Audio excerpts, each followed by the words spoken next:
இப்போ ஓகேவா?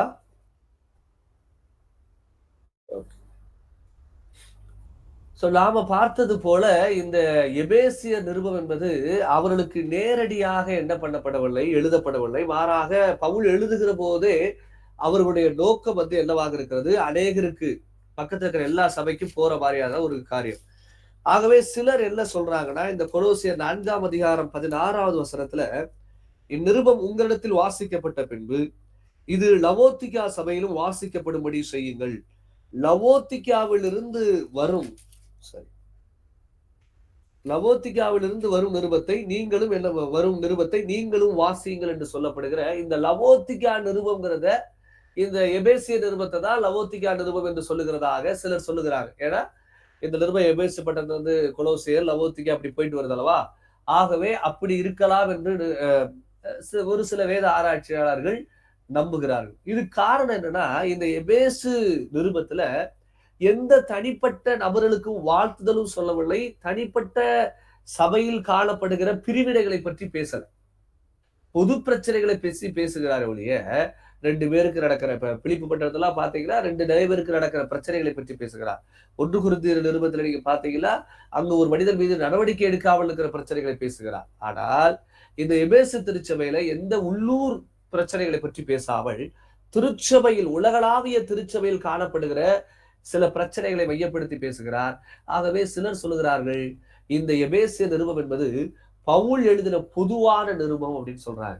அதாவது ஒரு ஊருக்குன்னு எழுதல, மாறாக எல்லா திருச்சபைக்கும் என்ன பண்ணியிருக்கிறார், மையப்படுத்தி எழுதியிருக்கிறார். ஆகவே தான் பொதுவா பவுல் எழுதுகிற கொலோசிய நிருபம் போன்ற நிருபங்கள்லாம் கடைசியா எழுதுகிற போது அவரை வாழ்த்துக்கள், இவரை வாழ்த்துக்கள் அப்படிலாம் ஒரு பெரிய பட்டியல் இடுவாரு. ஆனா இந்த எபேசு நிருபத்துல தனிநபர்களுக்குங்கிறதான ஒரு வாழ்த்து பட்டியலை என்ன முடியாது, காண முடியாது. ஆனா இந்த எபேசு நிருபத்தினுடைய ஒரு சிறப்பு என்னவென்றால், தலை சிறந்த இலக்கிய நடையில் இந்த நிருபம் எழுதப்பட்டிருக்கிறது. இந்த நிருபம் பெரும்பகுதி கவிதை நடையில் எழுதப்பட்டிருக்கிறது. வேறு வழியே இல்லாமல் நம்முடைய வேதாகமத்துல சங்கீத புத்தகமே உரைநடை போலதான் இருக்கிறது அல்லவா? ஆகவே இவைகளும் நமக்கு அப்படிதான் இருக்கிறது. ஆனால் இதை படிப்பதற்கு அந்த கவிதை தன்மையும் அதனுடைய உள்ளூர உண்மைகளையும் புரிந்து கொண்டு நான் படிக்க வேண்டியது அவசியமா இருக்கிறது. முன்னுரையாக இந்த முதல் 14 வசனங்களை நான் உங்களுக்கு வாசித்து அதில் இருக்கிற ஒரு சில விஷயங்களை நம்ம நேரடியாக சிந்திக்க இருக்கிறோம். ஏன் முன்னுரையா பெருசா அவ்வளவுதான் பேசிக்கலாம், போதுமானது. ஏன்னா இது வந்து ஒரு உள்ளூர் பிரச்சனைகளை பிரதானப்படுத்தவில்லை. இந்த பின்னணி என்ன அப்படிங்கறத நான் உங்களுக்கு, அதாவது இந்த நிருபம் எழுதுகிற பிரச்சனை, கையாளுகிற பிரச்சனை என்ன அப்படிங்கிறத நான் 1ஆம் அதிகாரம் நடத்துகிற போது உங்களுக்கு நான் என்ன பண்றேன் சொல்லுகிறேன். முதலாவது நாம இதை வாசிக்கலாம்.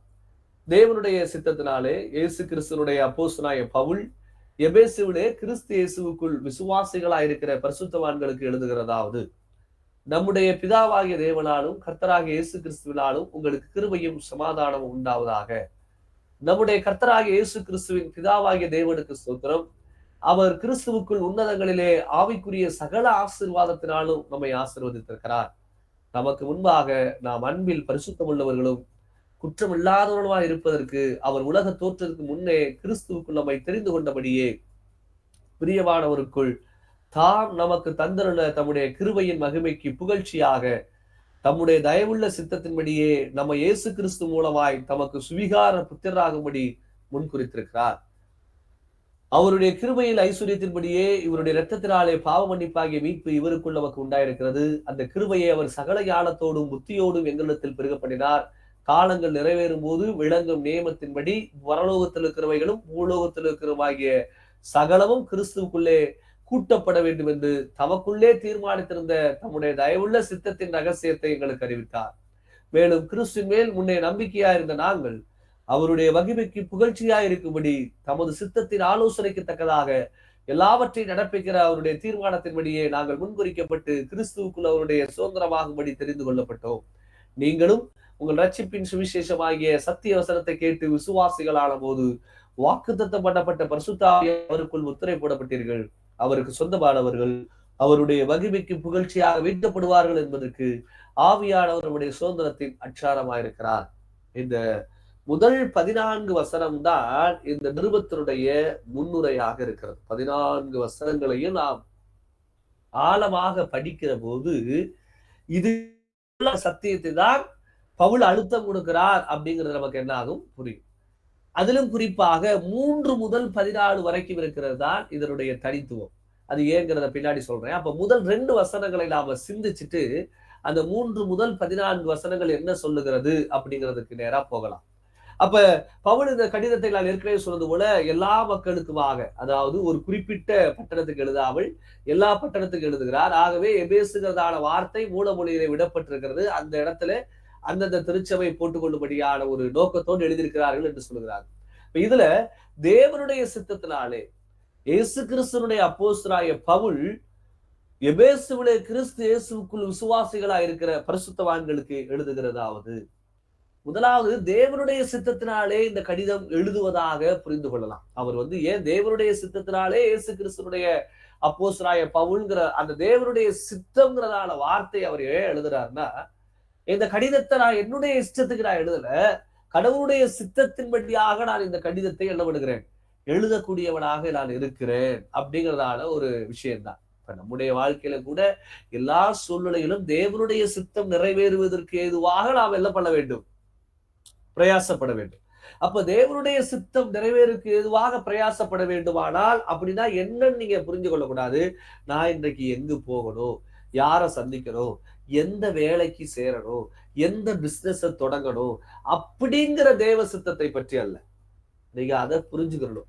எல்லாருமே தேவ சித்தம்ங்கிறதான ஒரு விஷயத்த அனுதின வாழ்வுக்கான அடிப்படை உண்மையைத்தான் நமக்கு ஒரு தேவ சித்தமாக வைத்திருக்கிறார் அப்படின்னு நிறைய பேர் நம்புறாங்க. நான் எங்க பிறக்கணும், என்ன சாப்பிடணும், யாரை கல்யாணம் பண்ணணும், எங்க போகணும் அப்படிங்கிற அழுத்தத்தை தேவ சித்தம் என்று புதிய ஏற்பாட்டு நிருபங்கள் பேசவில்லை. தேவனுடைய சித்தம்ங்கிறதான வார்த்தை பெரும்பாலும் எப்படி பயன்படுத்தப்படுகிறது என்றால், தேவனுடைய வார்த்தையின் அடிப்படையில் தேவனுடைய வார்த்தைக்கு ஏற்ற விதத்தில் நான் சொல்லுகிறதாவது அப்படிங்கிறது தான் அதனுடைய அர்த்தம். புதிய ஏற்பாட்டுல நீங்க தேவ சித்தம் அப்படிங்கிறதான வார்த்தையை நீங்க எங்க எடுத்துக்கொண்டாலும் கூட அதனுடைய பொது உண்மை என்ன தெரியுமா, கடவுளுடைய வார்த்தைக்கு ஏற்ற விதத்தில் அப்படிங்கிறதான அந்த உண்மையை தான் பதிவு செய்த ஒழிய, கடவுள் ஒரு ஒரு திட்டத்தை வைத்து அதை டிக் பண்ண சொல்றாரு அப்படிங்கிற மாதிரியான ஒரு நினைவுக்குள்ளாக போகாது. என்ற ஆண்டவர் இந்த இந்த சித்தத்தை செய்யும்படியாக சொல்லி பேசினார் அப்படின்னா அது உங்களோட வச்சுக்கிறீங்க. ஏன்னா உங்களுக்கு விசுவாசம் இருந்தால் உங்களோடு இருக்கட்டும். ஆனால் எனக்கு இப்ப என் ஆண்டவரே பேச மாட்டாரே, நிறைய நேரத்துல நான் ரட்சிக்கப்பட்டு இந்த ஆவிக்குரிய வாழ்க்கையில் வளர்வதற்கான முயற்சி செய்கிற போது எல்லாரும் பிரசங்கிமார்கள்லாம் சொல்றாங்க, ஆண்டவர் என்கிட்ட பேசினாரு, இதை செய்ய சொல்லி பேசினாரு, அதை செய்ய சொல்லி பேசினாருலாம் சொல்றாங்க பிரதர். ஆனா என்கிட்ட ஒன்றும் பேச மாட்டாரு, என்கிட்ட அவர் சத்தம் கேட்கல, நான் ரொம்ப மோசமா இருக்கிறேன், நான் பெரிய ஆவிக்குரிய வாழ்க்கையில வளர்ச்சி அடையாதவனா இருக்கிறேன், அதனாலதான் எனக்கு எதை செய்யணுங்கிறதே ஆண்டவர் பேச மாட்டாரோ அப்படின்னு அநேகர் குழம்பி திரியக்கூடிய ஒரு விசுவாச பிள்ளைகள் உண்டு. ஆனா நீங்க எளிமையா புரிந்து கொள்ளுங்கள், கடவுளுடைய சித்தம் என்பது கடவுளுடைய கட்டளையில் வெளிப்படுத்தப்பட்டிருக்கிறது, அவருடைய வார்த்தையில் வெளிப்படுத்தப்பட்டிருக்கிறது. அவருடைய வார்த்தைக்கு முரணாக இல்லாத எதையும் நீங்கள் சிந்தித்து செயல்படுத்தினால் அது கடவுளுடைய சித்தமே. இப்ப நான் இருக்கிற ஒரு ஒரு வாலிபனாக நான் வளர்ந்து வருகிறேன், ஒரு 22 வயது வருகிறது என்று வைத்துக் கொள்கிற போது நான் கல்யாணம் பண்ணலாமா கூடாதான்னு நான் கடவுளுடைய சித்தத்தை நான் தேட போகிறேன் அப்படின்னு சொன்னா, இதற்கு நீங்க உட்கார்ந்து சீட்டு போட்டு ஜெபித்து தேட வேண்டிய அவசியம் கிடையாது. மாறாக வேதம் சொல்லுகிறது, எழுது, கர்த்தருக்கு உட்பட்ட யாரையாவது நீங்கள் என்ன பண்ணலாம், திருமணம் செய்யலாம். எப்ப நான் திருமணம் செய்யக்கூடாதுன்னு யோசிக்கிறேன்னா, எனக்கு திருமணத்தை குறித்தான ஆர்வமே என்னுடைய வாழ்க்கையில இல்ல, பாலியல் ரீதியான எந்த விதமான உணர்வுகளுமே எனக்கு திருமணத்தை குறித்தான ஏக்க பெருமூச்சே இல்லை அப்படின்னா நாம பரிசோதிக்கலாம். ஆனா நீங்கள் இயல்பான ஒரு மனிதராக இருக்கிறீர்கள், ஒரு வயது அடைந்த போது பின்பு நான் கல்யாணம் பண்ணலாமா இல்லையாங்கிறது தேவ சித்தம் இருக்குதால் நான் ஜெபம் பண்றேன்னு சொன்னா, வேதம் திருமணம்ங்கிறது பொது சித்தமாகத்தான் கொடுக்கப்பட்டிருக்கிறது. எல்லாருக்குமான பொது நீதியாக திருமணம் கொடுக்கப்பட்டிருக்கிறது. சிலர் யாழசாலை எடுக்கலாமா வேளாமான்னு ஜெபம் பண்றேன், என்கிட்ட ஆண்டவர் பேசட்டும், நான் அதுக்கப்புறம் யாழசாலை எடுக்கிறேன்னு பொதுவா இந்த விசுவாசிகள் எல்லாம் சொல்லுவாங்க. உங்கள்கிட்ட ஆண்டவர் பேசியிருக்காருங்க, ஆனா என்கிட்ட தனியா பேசட்டும் அப்படின்னு. ஒரு காலம் கடவுள் அப்படி பேச போவது கிடையாது. ஏனென்றால் தேவன் தம்முடைய சித்தத்தை தம்முடைய வார்த்தைகளில் வெளிப்படுத்தியிருக்கிறார். அப்ப இங்க தேவனுடைய சித்தத்தினாலே இயேசு கிறிஸ்துனுடைய அப்போஸ்தலராகிய பவுல் அப்படின்னு சொல்லும்போது, கடவுளுடைய வார்த்தையின் அடிப்படையில் நான் தேவனுடைய அப்போஸ்தலனாக இருக்கிறேன் அப்படிங்கிறதான ஒரு உண்மையைத்தான் அவர் வலியுறுத்துகிறார். அதே போல கடவுளுடைய வார்த்தையின் அடிப்படையில் நான் இந்த கடிதத்தை எழுதுகிறேன். கடவுளுடைய சித்தத்தின் அடிப்படையில் என்று சொன்னா, கடவுளுடைய அந்த வார்த்தையின் அடிப்படையில் நான் எழுதுகிறேன் அப்படிங்கிறத நீங்க புரிஞ்சுக்கலாம். ஏன்னா, இந்த எபேசியர் நிருபமே எப்படி அவர் கடவுளுடைய வார்த்தையில் அடிப்படையில் எழுதுகிறார் என்றால், இது எப்படி இயேசு கிறிஸ்துவாக இருக்கிறார் என்பதை பழைய ஏற்பாட்டிலிருந்து அவர் மேற்கோள் காண்பித்து, அதனுடைய பின்னணிகள் எல்லாம் சுட்டி காண்பித்து என்ன பண்ணுகிறார்? எழுதுகிறார். சோ ஆகவே நாம் எப்படி புரிந்து கொள்ளலாம்? தேவனுடைய சித்தத்தினாலே இயேசு கிறிஸ்துனுடைய அப்போஸ்தலனாகிய பவுல் அப்படின்னு சொன்னா, இந்த கடிதம் நான் தேவனுடைய வார்த்தைக்கு உட்பட்டு அவருடைய சித்தத்தினாலே நான் என்ன பண்ணுகிறேன்? எழுதக்கூடியவனாக இருக்கிறேன் அப்படின்னு. 2வது தேவனுடைய சித்தத்தினாலே அதுல எழுத்து பிழையா இருக்கு. தேவனுடைய சித்தத்தினாலே அப்போஸ்தலனாகிய நான் எழுதுகிறதாவது அப்படிங்கிறதான ஒரு விஷயத்தை அவர் என்ன பண்றாரு? சொல்றாரு. இங்க இந்த அப்போஸ்தலர்ங்கிறதான வார்த்தையை பெரும்பாலான திருச்சபை விசுவாசிகளும் சரி, பாஸ்டர்ஸும் சரி, திருச்சபையில் உயர்ந்த அந்தஸ்துடையவர்கள் அப்போஸ்தலர்கள் என்று நம்புகிறார்கள். அப்போஸ்தலருடைய உபதேசத்திலும் அப்படிங்கிறதான ஒரு அழுத்தமான வார்த்தையை பேசுவதை கூட நம்புகிறார்கள். இயேசு கிறிஸ்து 12 சீடர்களை தெரிந்தெடுத்து அவர்களுக்கு அப்போஸ்தலர் என்று கொடுத்து அவர்களை திருச்சபைக்கு ஆரம்ப புள்ளியாக வைத்தார் என்பதிலே மாற்று கருத்தில்லை. ஆனால் அப்போஸ்தலத்துவம் என்பதோ, அப்போஸ்தலர்ங்கிறதான வார்த்தை என்பதோ அதிகாரத்தினுடைய பட்டம் அல்ல. அங்க ஆரம்பிச்சதுதான் இன்னைக்கு ஊழியர், பாஸ்டர்ங்கிறது ஒரு அதிகாரத்தினுடைய பட்டம்ங்கிறதான ஒரு நம்பிக்கையை பாஸ்டர்ஸும் நம்புறாங்க, ஊழியர்களும் நம்புறாங்க, விசுவாசியும் நம்புறாங்க. ஆனா அப்போஸ்தலர் என்பது அதிகாரத்தினுடைய உச்சபட்சம். அவர்கள் தலைமைத்துவத்தினுடைய அதிகாரிகளா இருந்தா அது ஒரு பொறுப்பு. தேவனுக்கு முன்பாக எல்லாருமே சமமாக இருக்கிறோம். அது ஊழியர்களும் சரி, விசுவாசிகளும் சரி, எவ்வளவு பெரிய வரம்பற்ற நபர்களும் சரி. அப்ப இந்த அப்போஸ்தலர்ங்கிறதான வார்த்தை அவர்களுடைய கலாச்சாரத்துல நீங்க பார்த்தீர்கள் என்றால் அனுப்பப்பட்டவர் அப்படிங்கிறதால ஒரு வார்த்தையை பொருத்தும். நீங்க அப்போஸ்தலர்ஸ் அப்படிங்கிறதுக்கு மூல வார்த்தை ஒருவரால் அனுப்பப்பட்டவர். அப்ப அனுப்பப்பட்டவர் அனுப்பியவரை விட மேலானவர் கிடையாது அப்படிங்கிறத அவர்கள் புரிந்து கொள்வார்கள். இப்ப நான் வந்து இயேசு கிறிஸ்துவுடைய அப்போஸ்தலன் சொன்னா, இயேசு கிறிஸ்துவால் அனுப்பப்பட்டவன். அப்ப நான் பெரியவன் இல்ல. இவங்க எல்லாம் நினைக்கிறாங்களோ அவருடைய ரெப்ரசன்டேட்டிவ் கரெக்ட். ஆனா பெரியவன்கிறது எதனால நான் பெரியவனா? இயேசு கிறிஸ்துவால் அனுப்பப்பட்டவன். அதுல எனக்கு என்ன பெரிய மேன்மை? அப்ப அப்போஸ்தலர்ங்கிறதான வார்த்தையை அவர்கள் பவுல் பயன்படுத்திய போது, நான் வெறும் அனுப்பப்பட்டவன். இந்த செய்தி, நான் எழுதுகிற இந்த கடிதம் என்னுடைய அதிகாரத்தினுடைய கடிதம் அல்ல. ஏன்னா நிறைய பேர் என்ன நினைக்கிறாங்க, அப்போஸ்தலர் எழுதுகிறதாவதுன்னு சொன்னா, அப்போஸ்தலர் அதிகாரத்தில் கடிதம் எழுதப்பட்டிருக்கிறது. ஆகவே தான் அப்போஸ்தலர்ங்கிற வார்த்தையை பயன்படுத்துறாரு அப்படின்னு நினைக்கிறாங்க. ஆனா உண்மையில பவுல் அப்போஸ்தலர்ங்கிறதான வார்த்தையை தாழ்மையாக பயன்படுத்துகிறார். நான் ஒரு கடிதத்தை கொண்டு வரக்கூடியவனாக, அனுப்பப்பட்டவனாக காணப்படுகிறேன். தேவனுடைய செய்தியை நான் கொடுக்கவில்லை. நான் ஒரு தத்துவ ஞானியும் கிடையாது. மாறாக கிறிஸ்துவால் அனுப்பப்பட்டவனாக அவருடைய செய்தியை நான் அறிவிக்கிறேன் அப்படிங்கிறதான ஒரு விஷயத்தை பதிவு செய்கிறார். இதுக்கு அந்த கலாச்சாரத்தினுடைய பின்னணி நமக்கு தெரிஞ்சிருக்கணும். உள்ளுக்குள்ள சில வசனங்கள் படிக்கிற போது கூட நம்ம அவைகளை படிக்கிறதுக்கு முயற்சி பண்ணலாம். அதாவது அந்த காலத்துல கிரேக்க தத்துவம் வளர்ந்த ஒரு காலகட்டம். அப்ப கிரேக்க தத்துவ ஞானிகள் பெரிதாக இருப்பார்கள். எப்பொழுதுமே ஒரு புதிய உபதேசத்தையோ ஒரு புதிய காரியத்தையோ பேசுறாங்கன்னா அவளை ஒரு தத்துவ ஞானியாக முத்திரை குத்தி விடுவார்கள். அந்த தத்துவ ஞானிகள் என்ன சொல்லுவாங்க? நான் இவ்வளவு கற்றறிந்திருக்கிறேன், இவ்வளவு ஞானம் பெற்றவளாக இருக்கிறேன், இந்த ஞானத்தை நீங்கள் பெற்றுக்கொண்டால் நீங்கள் வாழ்க்கையில் முன்னேறலாம் என்பதை போல தத்துவங்களை பேசக்கூடிய நிறைந்த ஒரு காலகட்டத்தில் நான் பேசவில்லை. இது என்னுடைய செய்தி கிடையாது. மாறாக இயேசு கிறிஸ்துனுடைய ரெப்ரசன்டேட்டிவாக, இயேசு கிறிஸ்துனுடைய பிரதித்துவமாக நான் செய்தியை கொடுக்கிறேன் அப்படிங்கிறதான ஒரு விஷயத்திற்கு தான் பெரும்பாலும் அப்போஸ்தலர்ங்கிறதான வார்த்தையை பவுல் பயன்படுத்துகிறார். நீங்க எங்கெல்லாம் பவுல் தன்னுடைய அப்போஸ்தலத்துவத்தை பேசுறாரோ அங்கெல்லாம் இந்த ஒரு பார்வை இருக்கிறத நம்ம புரிந்து கொள்ளலாம். இவன் ஊழியக்காரங்கிற வார்த்தை கூட அன்றைய காலகட்டத்தில் இன்றைக்கு அது ஒரு பதவி சொல்லாக மாறிவிட்டது. நீங்க இன்றைக்கு ஒரு கல்யாணத்துல போனா இந்த சகோதரன் ஜெபிப்பார் வாருங்கள் சொன்னா கோவப்பட்டுருவாங்க. இந்த இடத்தில் திருச்செந்தூரில் ஊழியம் செய்கிற தேவனுடைய திருச்சபையை நடத்துகிற இந்த திருச்சபையினுடைய ஊழியக்காரர் சொல்லலாம் கோவப்படுவாங்க. அந்த அளவுக்கு இன்றைக்கு ஊழியக்காரர் அப்படிங்கிறதான வார்த்தை நம்ம பாஸ்டர் பயன்படுத்துறது இல்லை. அவ்வளவுதான். ஊழியக்காரங்கிறதான வார்த்தையை கனம் பொருந்திய வார்த்தையாக பயன்படுத்துறாங்க. இந்த இப்பொழுது சகோதரர் ஜெபிப்பார் சொல்லக்கூடாது. திருச்சபையுடைய மூப்பர்களில் ஒருவர் ஜெபிப்பார் அப்படின்னு கூடிய அளவுக்கு போய்விட்டது. ஏன்னா இன்றைக்கு யாரையுமே இப்ப பவுல் இந்த கடிதத்தை எழுதுகிறது யாரோ ஒருவர் வந்து ஆஃப் பண்ணலாம் வச்சிருக்காங்க. வாய்ஸ்ல கூப்பிட்டே இருக்குது. யாரும் அப்படி எதுவும் இருந்தீங்கன்னா நீங்க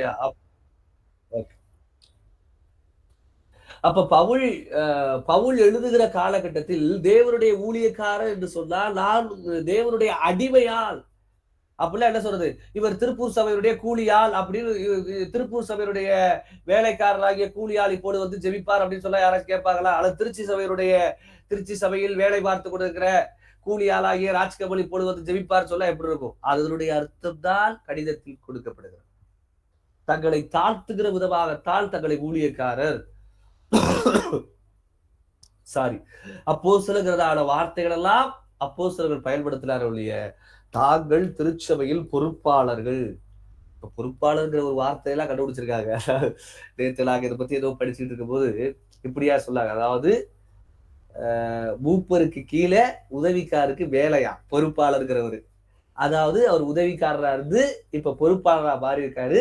பொறுப்பாளர்ல இருந்து அடுத்து மூப்பரா மாறுவாரு அப்படிங்கிற ஒரு கேட்டகரி எல்லாம் இப்ப கண்டுபிடிக்கிறதா சொல்றாங்க. ஆனா உண்மையிலே ஆண்டவர் இந்த திருச்சபையை நடத்துகிற விஷயங்களிலே கடவுள் சில பொறுப்புகளை கொடுத்திருந்தாலும் கூட அதிகார படிநிலைக்காக கடவுள் எந்த விதமான ஊழியத்தையும் ஏற்படுத்தவில்லை. இயேசு கிறிஸ்து நமக்கு போதித்திருக்கிற ஊழிய அழைப்பு என்பது அல்லது இயேசு கிறிஸ்து போதித்திருக்கிற ஊழிய முன்மாதிரி என்பது சர்வன்ஹுட் லீடர்ஷிப் என்று சொல்வார்கள். அதாவது பணியாளனாகிய தலைமைத்துவம். எப்படி? நான் தலைவன், ஆனால் நான் வேலையாள். வேலை செய்து என்னுடைய தலைமைத்துவத்தை முன்மாதிரியை காமிக்கணும். ஒரு சபைக்கு போய் நான் பாய விரிச்சு போட்டு முதலாவது நான் போய் சேர எடுத்து போட்டு நான் சபையினுடைய பொறுப்பாளர் என்பதை காண்பிக்கணும்.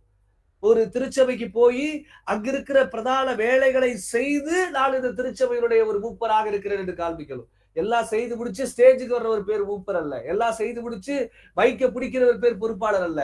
எல்லாரும் வந்துட்டாங்களான்னு பார்த்ததுக்கு அப்புறம் கடைசியா வருவது பேர் ஊழியக்காரர் அல்ல.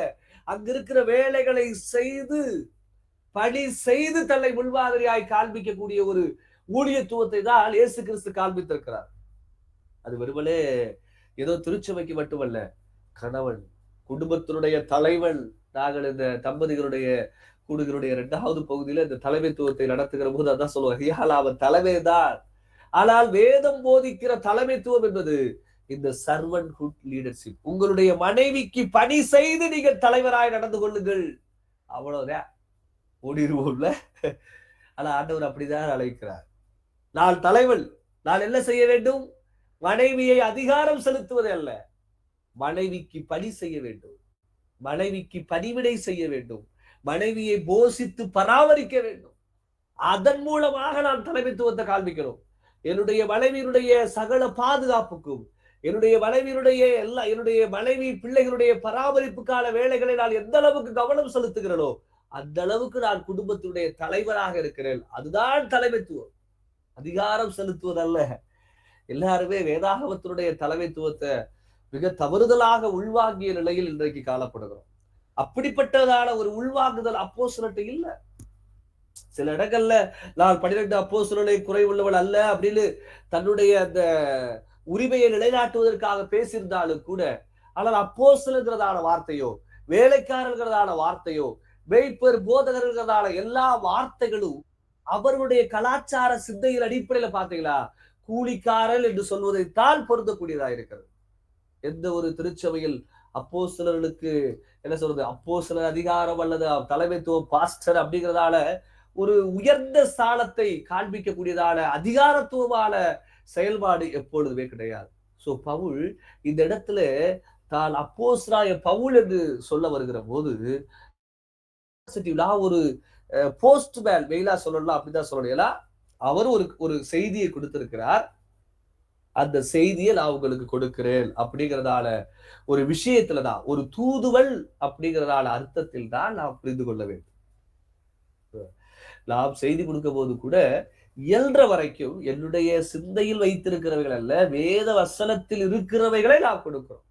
நான் வந்து நான் ஒன்று இங்க புதிதாக என்ன சொல்றது, வெளிப்பாடு பெற்று கொடுப்பதல்ல. வேத வசனத்தில் இருக்கிறதை படித்து, சிந்தித்து, கற்றுக்கொண்டு முறைப்படி கொடுப்பதற்கு என்ன பண்ணுகிறோம்? முயற்சி பண்ணுகிறோம். சோ ஆகவே நான் ஒரு அப்போஸ்தலன் என்று அவர் சொல்லுகிற போது, தன்னை ஒரு செய்தியாளர் அல்லது போஸ்ட்மேன் அப்படிங்கிறதான அர்த்தத்துல, தூதுவள்ங்கிறதான அர்த்தத்துல அவர் பயன்படுத்துகிறார். ஆகவே அந்த வசனத்துல கூட இந்த எழுதுகிறேன் அப்படிங்கிறதான வார்த்தை மூல மொழியில இல்ல. அப்ப அந்த வசனத்தை நீங்க முதலாவது வசனத்தை நீங்க எப்படி புரிஞ்சுக்கலாம்? தேவனுடைய சித்தத்தினாலே இயேசு கிறிஸ்துவின் செய்தியாளர் அப்படின்னு நம்ம புரிஞ்சு, தேவனுடைய சித்தத்தினாலே இயேசு கிறிஸ்துனுடைய செய்தியாளராகிய பவுலாகிய நான் உங்களுக்கு தரும் செய்தி அப்படின்னு, தேவனுடைய சித்தத்தினாலே இயேசு கிறிஸ்துனுடைய செய்தி ஆகிய பவுல் சொல்லுகிறதாவது அல்லது கூறுகிறதாவது அப்படிங்கிறத நீங்க புரிந்து கொண்டால் போதுமானது. இப்ப இங்க இந்த எபேசியர் 1ஆம் அதிகாரத்தினுடைய 1வது வசனத்துல இன்னொரு விஷயத்தை அவர் அழுத்தம் கொடுக்கிறார். அதாவது உங்களுக்கும் எனக்கும் என்ன தொடர்பு? பொதுவாகவே நான் அடிக்கடி இந்த விசுவாசிகள் வீடுகளுக்குள்ள ஜெபிக்கிற போது ஒரு வார்த்தையை பயன்படுத்துவது வழக்கம். எங்கோ பிறந்து எங்கோ வளர்ந்திருந்தாலும் கூட கிறிஸ்துக்குள்ளாக கொடுத்திருக்கிற இந்த அன்புக்காக, ஐக்கியத்திற்காக நன்றி தகப்பனே என்று. ஏனென்றால் அதுதான் உண்மை. சபை என்பது ஒரு குடும்பம். சபை என்பது ஒரு சங்கம் கிடையாது. வந்துட்டு போற இடம் இல்ல. அங்கு நம்ம ஒரு குடும்ப உறவுகளை போல காணப்படுகிறோம். ஒருவரை நேசிக்கிறோம், ஒருவர் மதிக்கிறோம், ஒருவர் தேற்றக்கூடியவர்களாக, ஒருவர் மீது கரிசனை உடையவர்களாக இருக்கக்கூடிய ஒரு அமைப்பாகத்தான் சபை இருக்கிறது. ஆனா இதெல்லாம் எப்படி உருவாச்சு? எப்படி ஏதோ ஒரு ஊர்ல எங்கேயோ பிறந்து வேறு மார்க்கத்தில் இருந்தவர்களா எப்படி இன்னைக்கு ஒருவரை ஒருவர் குறித்து சிந்திக்கக்கூடியவர்களாய் மாறி இருக்கிறோம் அப்படிங்கிறதால உண்மையதான் இந்த முதல் வசனத்தை சொல்றாரு. இவர் பவுல் தர்சு பட்டணத்துல பிறந்ததால ஒரு மனிதன், இவர்கள் எபேசு பட்டணத்திலான இருந்ததால மனிதர்கள். ஆனால் இவர்கள் இருவருக்குள்ளாக உருவாக்கிய நெருக்கத்திற்கு காரணம் என்ன என்பது மிக அழகாக சொல்றாரு. இயேசு கிறிஸ்துனுடைய அப்போஸ்தலனாகிய பவுல் எபேசுடைய கிறிஸ்து இயேசுக்குள் விசுவாசிகளாயிருக்கிற பரிசுத்தவான்களுக்கு, கிறிஸ்து இயேசுவினால் மட்டும்தான் தேவனுடைய பிள்ளைகளுக்குள்ளாக ஒரு நெருக்கிய ஐக்கியம் உருவாகக்கூடியதாக இருக்கிறது. பிரியமானவர்களே, விசுவாசிகளுக்கு இருக்கிறதால் ஐக்கியத்தினுடைய அவசியம், ஐக்கியத்தினுடைய ஆதாரமாக கிறிஸ்து இருக்க வேண்டும். சிலர் திருச்சபைக்கு வருவாங்க, அவங்கள்ட்ட பேசலாம், இல்ல எங்க அப்பா அம்மா சபைக்கு வராங்க, எங்க அண்ணன் இந்த சபைக்கு தான் போகணும்னு சொல்லியிருக்கிறாரு, அப்படிதான் வருவாங்க சபை. சிலர் கல்யாணத்துக்காக சபைக்கு வர்றவங்களா இருக்கிறாங்க. ஒரு முறை இப்படி ஒரு கேள்விய ஒரு அம்மா கேட்டாங்க. ஏன் வந்து எங்க எங்களுக்கு பிடிச்ச ஒரு பொண்ணு வந்து சபைக்கு வர்றேன்னு சொல்லுது, அந்த பொண்ணை நம்ம கல்யாணம் பண்ணிக்க கூடாதா அப்படின்னு ஒரு கேள்விய கேட்டாங்க. அது இயல்புதான் எல்லாரும். ஓகே, நீங்க வந்து சபையில தான் கல்யாணம் பண்ண சொல்றீங்க, சரி சபைக்கு மாறுறதுக்கு பொண்ணு ரெடி அல்லது பையன் ரெடி, ஏன் நீங்க கல்யாணம் பண்ணிக்க மாட்டீங்களா அப்படின்னு கேட்கிற போது நான் அவங்களுக்கு சொல்ல ஒரு உண்மை அதுதான். ஒரு நபர் சபைக்கு வருவதாக இருக்கட்டும் அல்லது திருச்சபையில ஐக்கியப்படுவதாக இருக்கட்டும், அது திருமணத்திற்காக அல்ல, கிறிஸ்துவுக்காக ஒருவன் திருச்சபைக்கு வர வேண்டும். அதான் அதனுடைய உண்மை. அதால நாம ஏன் சபைக்கு போறோம்? என் பையன் போறா, என் ஒய்ஃப் போறாங்க, அது வந்து ரட்சிக்கப்படுவதற்கு முன்பாக வேலை இருக்கலாம், ஒரு அன்பில் நிமித்த போகலாம். ஆனால் இந்த உறவு என்பது, சகோதர சிநேகம் என்பது கிறிஸ்துவினால் உருவாகக்கூடியதா இருக்கிறது. பவுலுக்கும் எபேசியருக்கும் இவங்க கொடுத்தல் வாங்கல் அல்ல, மாறாக இருவரும் கிறிஸ்துவினால் ஒருவருக்கொருவருக்குரியவர்களாக இருக்கிறார்கள். ஆகவே திருமணத்திற்காக ஒரு பெண்ணோ ஒரு சகோதரோ யாழசாலம் எடுத்து திருச்சபைக்கு வருவது பயனற்றது. எத்தனையோ நபர்கள் என்கிட்ட கேட்டிருக்காங்க, உங்க சபைக்கு வந்தா ஏதாச்சும் ஹெல்ப் பண்ணுவீங்களா, வேற கொஞ்சம் வேலை இல்லாம கஷ்டப்படுறேன், ஏதாச்சும் கொஞ்சம் பொருளாதார ஹெல்ப் பண்ணுவீங்களா எல்லாம் கேட்டிருக்கிறாங்க. எனக்கு ஆச்சரியமாகத்தான் இருக்கிறது. அப்ப ஒருவர் தங்களுடைய பொருளாதார தேவைகள் சந்திக்கப்படுவதற்காக திருச்சபைக்கு வருவது வீல். சிலர்லாம் வருவாங்க, சபையில இருப்பாங்க, எல்லாம் சபையில ஒரு பிரச்சனைனா என் சபையில இருக்கிற எல்லாரும் சேர்ந்து நம்ம கொஞ்சம் உதவி செய்வாங்க, ஆகவே சபைக்கு வருவாங்க. இது அதை விட அநியாயம், இது மறைமுகமான திருட்டு. அவங்க சபைக்கு கிறிஸ்துவுக்கு என்று தங்குவதில்லை, அவங்களுக்கு எல்லாத்தை அறிஞ்சு வச்சிருக்காங்க. சபையில நம்ம சொந்தக்காரன் கூட வந்து நமக்கு உதவி பண்ண மாட்டா, காசு தர மாட்டா, ஆனா சபையார் எல்லாரும் ஆளுக்கு கொஞ்சமா நமக்கு காசு சேர்த்து இவருக்கு ஒரு பீஸ் கட்ட முடியல கொஞ்சம் கொடுக்கலாம் அப்படின்னு செய்வாங்க. அதுக்குன்னே சபைக்கு வர்றவங்களா இருக்கிறாங்க. அப்ப ஏதோ ஒன்று சுரண்டுவதற்காக சபைக்கு வரக்கூடியவர்களா உண்டு. உண்மையை சொல்ல வேண்டினால் சபையில் அநேக விசுவாச திருடர்கள் காணப்படுகிறார்கள். அவர்கள் விசுவாசம்ங்கிற பெயர்ல சபையை திருடி கொண்டு இருக்கக்கூடியவர்களும் என்ன பண்றாங்க இருக்கிறாங்க. அதை பற்றி எபேசியர்ல வாசிப்போம். ஏற்கனவே உங்களுக்கு நடத்தலாம் தெரியல. எபேசியர் 4ஆம் அதிகாரத்துல இனி திருடுகிறவள் திருடாதிருக்க கடவுள் அப்படிங்கிற ஒரு வசனம் வருது அல்லவா? அது இப்படிப்பட்ட திருடத்தைதான் பேசுகிறது.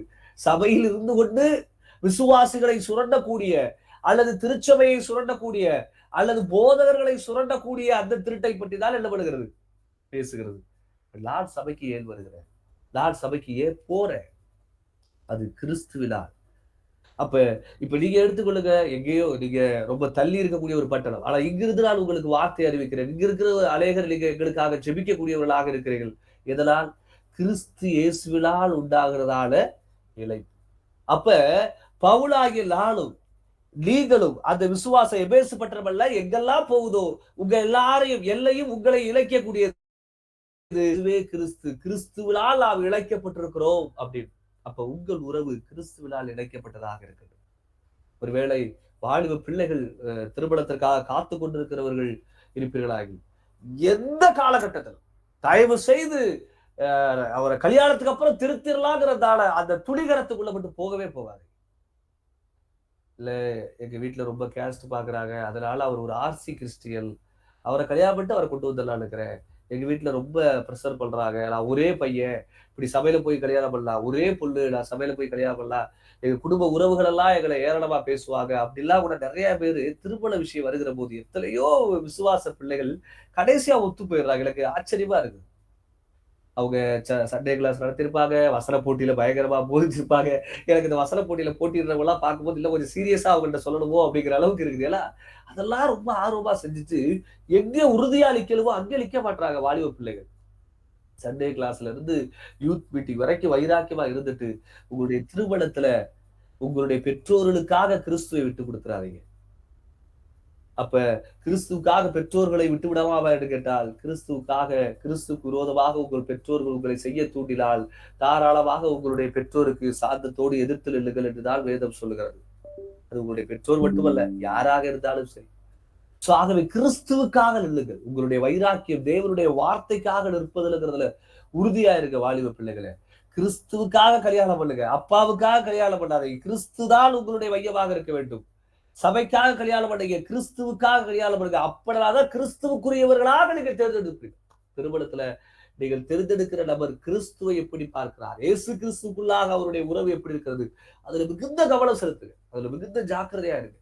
உங்கள் உறவு திருமணம் கட்டப்படுகிற போது நீங்கள் இருவரும் கிறிஸ்துவுக்குள்ளாக கட்டப்படுகிற ஒரு உறவாக இருக்க வேண்டும். தம்பதிகளாக இருக்க தொடர்ந்து பிரச்சனை வருவதற்கு காரணம் இல்ல. சம்டைம்ஸ் அவர்கள் ஒருவரை ஒருவர் பிரியப்படுத்துவதற்கு போராடக்கூடியவர்களாக இருக்கிறார்கள்.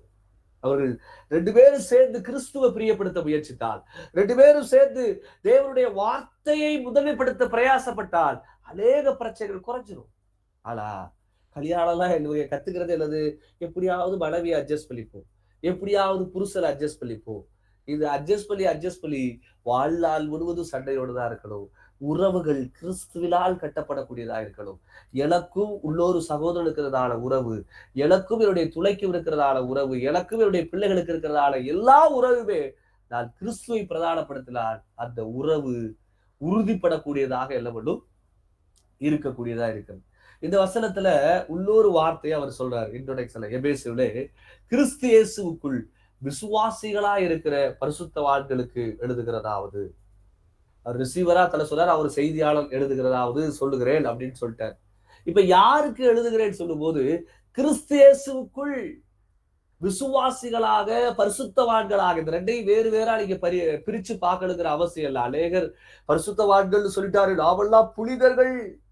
அப்படிலாம் ஒண்ணு கிடையாதுங்க. நம்மளை பார்த்தா புனிதர்கள் மாதிரியா இருக்குது, நம்முடைய வாழ்க்கையை பார்த்தா தான் புனிதர்கள் மாதிரி இருக்குதா? விசுவாசிகளா இருக்கிறவர்களும் பரிசுத்தவான்களும். அப்ப இந்த பண்பை இது தன்னுடைய தனிப்பட்ட நபருக்கான ஒரு அடையாளம் அல்ல. திருச்சபை ஒரு ஐடென்டிபிகேஷன் பண்ணுகிறார். திருச்சபை என்பது பரிசுத்தவான்கள் நிறைந்தது, திருச்சபை என்பது விசுவாசிகளால் நிறைந்தது. அப்ப இங்க விசுவாசிகளும் பரிசுத்தவான்களும் ஒரே இணை சொல்லாகத்தான் வரக்கூடியதாக என்ன பண்ணுகிறது, இருக்கக்கூடியதா இருக்கிறது. அப்ப இங்க நீங்க புரிந்து கொள்ள வேண்டும், இந்த விசுவாசிகள் பரிசுத்தவான்கள் என்பது ஒரே இடைச்சொல்லா என்ன மீனிங் சிம்பிளா புரிஞ்சுக்கிறீங்க. அவர்கள் தேவனுக்குரியவர்கள், தேவனை சார்ந்தவர்கள் அப்படின்னு. விசுவாசிகள்லாம் யாரு? இயேசு கிறிஸ்துவனுடைய செய்தியை விசுவாசிக்கிறவங்க, இயேசு கிறிஸ்துவை சார்ந்து கொண்டவள், இயேசு கிறிஸ்துவை பின்பற்றுகிறவள். பரிசுத்தவான்லாம் யாரு? தேவ சமூகத்திற்கு போகக்கூடிய உரிமை பெற்றவள், அவ்வளவுதான். இப்ப நாம விசுவாசிக்கிறதான பெயருடைய அர்த்தத்தை என்ன சொல்றோம்? இயேசு கிறிஸ்து எனக்காக நிறைவேற்றி முடித்ததை நான் விசுவாசிக்கிறேன், ஆகவே சபை மக்களை விசுவாசிகள் என்று அழைக்கிறோம். பரிசுத்தவான்கள் என்ற நிலையை அழைக்கப்படுவது என்பது நீங்க எந்த பாவமே செய்யாத நிலையில் இருக்கிறீங்க அப்படிங்கிற அடிப்படையில் அல்ல. தேவ சமூகத்திற்கு போகக்கூடிய பாக்கியத்தை பெற்றவர்கள் அப்படிங்கிற நிலையில, நான் அந்த நிலையில இருக்கிறேங்கிற அர்த்தத்துல அல்ல, மாறாக எனக்கு அந்த பாக்கியம் தரப்பட்டிருக்கிறது. எதனால் அப்படிங்கிறத பின்னாடி சொல்றாரு. எதனால் நான் பரிசுத்தவானாக மாறி இருக்கிறேன் என்றால், கிறிஸ்துவினால் தேவனுக்குரியவனாக நான் மாறி இருக்கிறேன். இயேசு கிறிஸ்துவினால் தேவ சமூகத்திற்கு போகக்கூடிய பாக்கியத்தை நான் பெற்றிருக்கிறேன். ஆகவே பைபிள்ல விசுவாசிகளாகிய நம்மை பரிசுத்தவான்கள் அப்படின்னு எங்கேயாச்சும் பேசியிருக்கிறாங்கன்னா நீங்க எல்லாம் புரிஞ்சுக்கணும். தேவ சமூகத்திற்கு செல்லக்கூடிய தகுதியை பெற்றவளாக இருக்கிறேன், அதற்குரியவளாக என்னுடைய சுபாவம் மாறிச்சுக்கிறது அல்ல. கிறிஸ்துவினால் தேவ சமூகத்திற்கு போகக்கூடிய ஒரு பாக்கியத்தை, வேறு பிரிக்கப்பட்டவளாக அந்த பாக்கியத்தை நான் பெற்றிருக்கிறேன் அப்படிங்கிறதான அர்த்தத்தை தான் இது உள்ளடக்கியக்கூடியதாக இருக்கிறது. சோ ஆகவே இயேசுக்குள்ளான செய்தியாளர்களாகினால், இயேசு கிறிஸ்துக்குள்ளாக தேவனை சார்ந்தவர்களுக்கு, கிறிஸ்து இயேசுக்குள் தேவனை சார்ந்தவனுக்கு சொல்லுகிறதாவது அப்படிங்கிறது தான் இந்த முதல் வசனம். ஒரு நேரம் இவ்வளவு நேரம் ஆயிடுச்சு, இல்ல கொஞ்ச நேரத்துல முடிச்சிடுறேன். இல்ல குறிப்பா இது பைபிள் ஸ்டடியா போறனால ஒரு சிலருக்கு கொஞ்சம் போர் அடிக்கிற மாதிரி கூட இருக்கும். ஏன்னா இந்த இதை நான் அப்படிதான் கொண்டு போகலான்னு நினைக்கிறேன். முழுசா இந்த புத்தகம் என்ன சொல்ல வருகிறது என்பதை அதிகம் அழுத்தம் கொடுக்கலாம்னுங்கிற மாதிரியான ஒரு பார்வையில நான் இருக்கிறேன். சோ ஆகவே ஒரு சிலர் கொஞ்சம் பொறுத்துக்கிட்டு கேளுங்க. ஓகே, 2வது வசனம். நம்முடைய பிதாவாகிய தேவனாலும் கர்த்தராகிய இயேசு கிறிஸ்துவினாலும் உங்களுக்கு கிருபையும் சமாதானமும் உண்டாவதாக. அடுத்த வசனம் சொல்றாரு, நம்முடைய பிதாவாகிய தேவனாலும் கர்த்தராகிய இயேசு கிறிஸ்துவினாலும் உங்களுக்கு கிருபையும் சமாதானமும் உண்டாவதாக. இது ரொம்ப எளிமையான உண்மை, உங்க எல்லாருக்குமே கூட தெரிஞ்சிருக்கும். இந்த கிருபையும் சமாதானம்ங்கிறது அன்றைய பிரதான இடங்களாகிய யூத கிரேக்க கலாச்சார பின்னணியில் உருவானது. ஒரு யூதன் உள்ளொரு யூதரை பார்க்கிற போது உங்களுக்கு சமாதானம் உண்டாவதாக என்று வாழ்த்து தெரிவிப்பார். ஏகப்பட்ட எழுத்து பிழை இருக்கு போல, இப்பதான் என் கண்ணுக்கு தெரியுது. படிக்கிற காலத்துல ஒழுங்கா சரியா படிக்காதனால இப்படிப்பட்ட பிரச்சனை இருக்கிறது. தயவு செய்து வாசிக்கிறவர்கள் பொறுத்துக் கொள்ளுங்க, ரொம்ப கோவப்பட்டுறாதீங்க, சரியா? இந்த வேகமா டைப் பண்ணதுல நிறைய பிழை இருக்குது. இதுல இந்த கிரேக்கர்கள் ஒருவரை ஒருவர் சார்ந்து ஒருவரை பார்க்கிற போது உங்களுக்கு கிருபை உண்டாவதாக அப்படிங்கிறதான வாழ்த்துக்களை சொல்லுவார்களாம். சிலர் இப்படி கூட சொல்றாங்க. அதாவது யூதரை பார்க்கிற போது சமாதானம் உண்டாவதாக என்று சொல்லுவார். ஒரு யூதன் கிரேக்கரை பார்க்கிற போது உங்களுக்கு கிருபை உண்டாவதாக அப்படின்னு சொல்லுவார்கள் அப்படின்னு சொல்றாங்க. ஆனா எப்படி இருந்தாலும் சரி, 2 இனத்தினுடைய வாழ்த்துதல் முறையை இழைத்து இந்த வாழ்த்துதல் சொல்றாங்க. இது எல்லா நிருபத்திலுமே நீங்க பார்க்க முடியும். பெரும்பாலான நிருபங்கள்ல இந்த தீமோத்தேயு நிருபத்துல மட்டும்தான் தேவனுடைய கிருபையும் சமாதானமும் இரக்கமுங்கிறதான உள்ளொரு வார்த்தை வரும். ஆனால் பொதுவாக வாழ்த்துகிற போது கிருபையும் சமாதானமுங்கிறதான ஒரு வார்த்தை வரும். ஏனென்றால் ஆதி திருச்சபையில் பிரதான பங்கு வகித்தது யூதல் கிரேக்கல்கிறதால இழைக்கப்படுகிற ஒரு பிரச்சனை தான் எல்லா திருச்சபையிலும். அது ரோமர் புஸ்தகத்திலிருந்து வெளிப்படுத்தல விசேஷம் வரைக்கும் இருக்கிற எல்லா திருச்சபைக்குமான கடிதத்தினுடைய பிரதான மையம் எங்க வந்து நிற்குதுன்னா, யூதனும் கிரேக்கரும் எப்படி கிறிஸ்துவுக்குள்ளாக ஒன்றாக்கப்படுகிறார்கள், எப்படி கிறிஸ்துவினால் மீட்கப்படுகிறார்கள் என்பதுதான் ஆதி திருச்சபையுடைய பிரச்சனையை. நாம இன்னைக்கு போராடிக்கிட்டு இருக்க ஒரு முறை ரட்சிக்கப்பட்டால் அவர் ரட்சிப்பை இழப்பாளா, அந்த பிரச்சனை எல்லாம் அவங்களுக்கு ஓடல. மாறாக ஒரு கிரேக்கல் எப்படி ரட்சிக்கப்படுவார், ஒரு யூதன் எப்படி ரட்சிக்கப்படுவான் அப்படிங்கிறதால அந்த இடம் சார்ந்த பிரச்சனை தான் அதிகமா இருந்தது. ஆகவே பவுல் இங்கு எழுதுகிற வாசகர்கள் யார் என்றால், யூதல்கிறதால ஒரு கூட்ட மக்களையும் கிரேக்கல்கிறதால உள்ளோரு கூட்ட, அதாவது புறையில மக்களையும், 2 இனங்களையும் மையப்படுத்தி இந்த புஸ்தகத்தை எழுதக்கூடியவராயிருக்கிறார். ஆகவே அவருடைய வாழ்த்துதல் முறை கிருபையும் சமாதானமும் உண்டாவதாக என்று எழுதப்படுகிறது இருக்கிறது. அப்ப இந்த யூதல் கிரேக்கல்கிறதால இனவாத பிரிவினை தான் ஆதி திருச்சபையில் பிரதான பிரச்சனை. நாம இன்னைக்கு கர்த்தருடைய பந்தியை வாரந்தோறும் வாசரிக்க வேண்டுமா, மதிய வாசரிக்க வேண்டுமா, பெண்கள் பிரசங்கம் பண்ணலாமா, முக்காடு போடலாமா, இந்த பிரச்சனை எல்லாம் அவங்க திருச்சபையில பெரிய பிரச்சனையாவே இல்லைங்க. உண்மையிலே அவ்வளவு பெரிய பிரச்சனை எல்லாம் அங்க இல்ல. அங்க இருந்த பெரிய பிரச்சனை எல்லாம் ஒரு கிரேக்கல் எப்படி சபைக்கு வரலாம்? ஒரு யூத முறைமைகளை விட்டு விட்டுதான் சபைக்கு வர வேண்டுமா? ஒரு கிரேக்கல் எப்படி தேவனுக்குரியவளாக மாற முடியுங்கிறதான பிரச்சனை தான் ஆழமாக காணப்பட்டது. அந்த பிரச்சனையைத்தான் அவர் இங்கு கையாளக்கூடியவராகவும் எழுதப்படுகிறார், இருக்கக்கூடியவராக இருக்கிறார். இப்ப இந்த முன்னுரைக்கு வருவோம். இந்த முதல் 2 வசனங்கள் ஜஸ்ட் ஒரு இன்ட்ரோடக்ஷன். அவர் இந்த புஸ்தகத்துடைய செய்தியாக மையப்படுத்துகிறது இந்த 3வது வசனத்திலிருந்து 14வது வசனம் வரைக்கும் இருக்கிறது தான் முன்னுரை. இவ்வளவு பெரிய முன்னுரையா கேட்டா அப்படிதான் பவுல் எழுதி வச்சிருக்கிறார். தலை சிறந்த கவிதையில் ஒன்றாக இதை சொல்லுவார்கள். இந்த இது வந்து யங் லிட்டரல் தமிழ் மொழிபெயர்ப்புல இது கேட்டார் போல இல்ல. பொதுவா இப்படி சொல்லுவாங்க, கவிதையை ஒரு காலும் மொழிபெயர்க்க முடியாது அப்படின்னு. மொழிபெயர்த்தா அது கவிதையே கிடையாதுன்னு கூட சொல்லுவாங்க. ஏன்னா அந்த கவிதைக்கு உரிய ஓசையோடும் அந்த கவிதைக்கு உரியதான இலக்கிய நடையோடும் கவிதைகள் எழுதப்படுகிறது. உதாரணத்துக்கு நம்முடைய எதுகை ஓலை கவிதையை இங்கிலீஷ்ல மொழிபெயர்க்கிற போது அந்த ஓசையோடு மொழிபெயர்க்க முடியுமான்னு கேட்டா கஷ்டம். சில கவிதைகள் அந்த வார்த்தைகள்ல ஒரு ஓசை இருக்கும். உங்களுக்கு புரியலனாலும் பெரிய பிரச்சனை இல்லை. ஆனா கவிதை எழுதுவதில் இப்படிப்பட்ட சில தன்மைகள் இருக்கிறது. அதை மொழிபெயர்க்கிற போது அந்த ஓசையுடைய வார்த்தைகள் அந்த இதுல இருக்காது. அந்த ஓசையுடைய வார்த்தை இருந்தாலும் அந்த மீனிங் இருக்குமாறு கண்டுபிடிக்க முடியாது. சோ ஆகவே கவிதைகள் மொழிபெயர்க்கப்படுவது மிகவும் கடினம். ஆனால் வேதாகம காலகட்டத்திலும் சரி, தமிழ் இலக்கிய காலகட்டத்திலும் சரி, பேச்சு நடையே கவிதை நடையாக இருந்தபடியால் அதிக பகுதிகள் கவிதையாக இருக்கிறது. இந்த 3வது வசனத்திலிருந்து 14வது வசனம் வரைக்கும் ஒரு கவிதை. அதுவும் எப்பேற்பட்ட கவிதை தெரியுமா? ஒரே வசனம். இந்த 14 வசனமும் ஒரே வசனம். அதை நீங்க சரியா புரிஞ்சுக்கிறதுக்காக தான் இந்த மொழிபெயர்ப்பை இங்க போட்டிருக்கிறேன். நீங்க பாருங்களேன், இந்த 3வது வசனம் முடிகிற போது முற்றுப்புள்ளி வரல, மாறாக கமா வருது. அடுத்து 4வது வசனம், 5வது வசனம், 6 இப்படி எல்லா 13 வசனம் வரைக்குமே முற்றுப்புள்ளி வராமல் தொடர்ந்து ஆகையால், எனவே, ஆகையால், அப்பொழுது, எல்ல, ஏல் அப்படின்னு ஒரு விஷயத்தை ஆரம்பிச்சு 14வது வசனத்துல முடிக்கிறாரு. அப்ப என்னன்னா, நீங்க 3வது வசனத்திற்கான விளக்கத்தை 14வது வசனம் வரைக்கும் வாசிச்சாதான் புரிஞ்சுக்க முடியும். அதுதான் இருக்கிறது பெரிய பிரச்சனை. இந்த இந்த வசன பகுதியை நீங்க வீட்டுல நீங்க வாசிச்சு பார்க்கணும். நம்ம பெரும்பாலும் இந்த 14வது வசனம் நிறைய பேருக்கு தெரிஞ்சிருக்கும். பரிசுத்த ஆவியில் என்று முத்திரை குத்தப்பட்டிருக்கிறீர்கள் என்று 13, 14. ஆனா உண்மையிலே இந்த 3வது வசனத்தினுடைய அர்த்தத்தை 14 வரைக்கும் வாசிச்சாதான் புரிந்து கொள்ள முடியும். அப்பேற்பட்ட ஒரே வசனம் இது. ஒரே வசனம். இந்த இந்த இலக்கியத்துக்கே ஒரு பேர் சொல்லாக எனக்கு மறந்து போச்சு. இந்த மாதிரி கபா கபா போட்டு எழுத்தாளர்கள் எழுதுவாங்களாம். செய்தியாளர்கள் கூட இந்த நடையில கட்டுரைகள்லாம் கூட எழுதுவாங்களாம். அதாவது எப்படின்னா என்னது, அத தொடர்ந்து கொண்டே இருக்கும். மேல சொல்ல பத்தியுடைய தொடர்ச்சியாக அடுத்த பத்தி வரும். முற்றுப்புள்ளியே வராது. முடிந்தது அடுத்தது அப்படிங்கிற மாதிரி இல்லாம அதோடு இலையாக அப்படிப்பட்ட ஒரு கவிதை தான் இந்த 3 to 14. அவ்வளவு அற்புதமாக இழைத்து பேசுகிறார். அப்படி எல்லாம் இழைத்து பேசுகிறார்கிறத நாம இந்த 14 வசனத்தை கண்டிப்பா பார்க்க முடியாது. இப்பயே 9:30 ஆயிடுச்சு.